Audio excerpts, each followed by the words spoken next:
It's a condition which often seems to affect young people without any previous problem with their coronary arteries, and it presents suddenly out of the blue with them having a heart attack. It's different in the cause of the heart attack to those patients that we normally see, the patients who have the condition called atherosclerosis, where you get fatty deposits in the coronary artery vessel wall. What happens in these patients is that they get a bruise, a bleed into the wall of the coronary artery, which compresses the vessel and stops blood flowing into the heart muscle, and unfortunately that's what causes a heart attack in these people.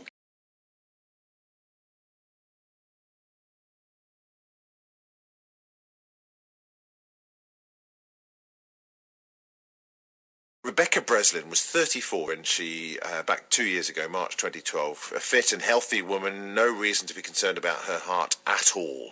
She woke up one morning in absolute agony. She felt a crushing chest pain, which she told me it felt like somebody was really pushing her down into the bed.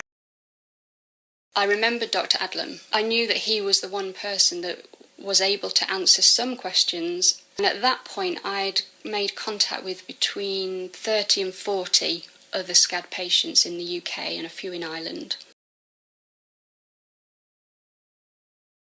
Many of us get told it's rare, just go get on with your life. You'll probably never meet anybody that's had this.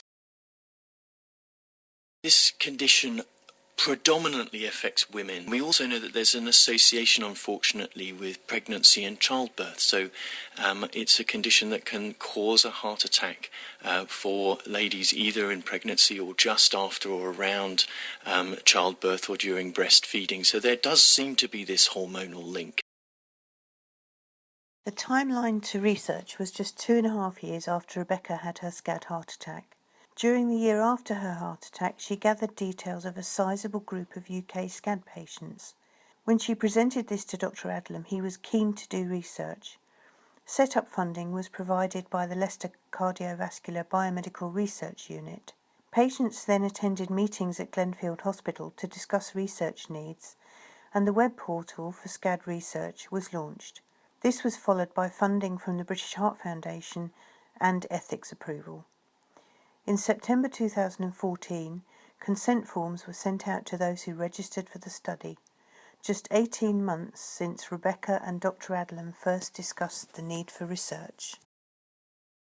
One of the things we're really excited about with the research study and the fact that British Heart Foundation have agreed to support it is that we can for the first time really delve into some of these really important questions and try to get some answers for these patients that, I think for many years have felt very isolated and not really known about anybody else who's had this condition.